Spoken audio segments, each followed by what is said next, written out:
ایک گاؤں میں 4 بہنیں رہتی تھیں۔ سب لوگ انہیں بیوقوف بہنیں کہتے تھے۔ ان کے نام عائشہ، معیشہ، زینب اور حنا تھے۔ چاروں بہت سیدھی مگر نہ سمجھ تھیں۔ ایک دن ماں نے کہا بازار سے آٹا لے آؤ۔ چاروں خوشی خوشی نکل پڑیں۔ راستے میں ایک بکری کھڑی تھی۔ عائشہ بولی یہ ہمیں دیکھ کر ہنس رہی ہے۔ سب بہنیں بکری کو گھورنے لگیں۔ پھر معیشہ نے کہا شاید یہ راستہ مانگ رہی ہے۔ چاروں نے بکری کو سلام کیا۔ بکری میں کرنے لگی۔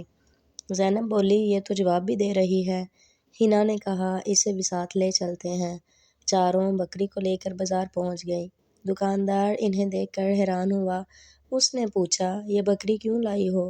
عائشہ بولی یہ بھی آٹا لینے آئی ہے۔ دکاندار ہنسنے لگا۔ اس نے آٹا تول کر دے دیا۔ بہنوں نے آٹے کی بوری اٹھائی مگر راستے میں ایک کنواں آ گیا۔ کنویں میں ان کا عکس نظر آیا۔ معیشہ چیخی ارے نیچے بھی 4 لڑکیاں ہیں۔ زینب بولی اور ایک بکری بھی؟ حنا نے کہا یہ ہمارا آٹا چرانا چاہتی ہیں۔ عائشہ نے فوراً کنویں میں پتھر پھینکا۔ پانی میں لہریں بن گئیں۔ چاروں ڈر کر پیچھے ہٹ گئیں۔ معیشہ بولی دیکھو وہ لڑکیاں غصے میں آ گئیں۔ زینب نے کہا جلدی بھاگو۔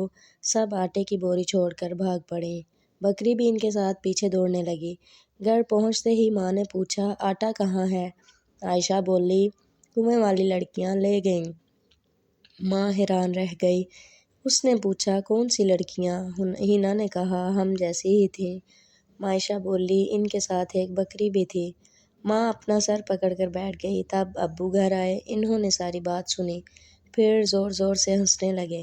ابو انہیں واپس کنویں پر لے گئے۔ انہوں نے پانی میں عکس دکھایا۔ تب چاروں کو اپنی غلطی سمجھ آئی۔ اس دن کے بعد گاؤں والے انہیں اور بھی زیادہ بیوقوف کہنے لگے۔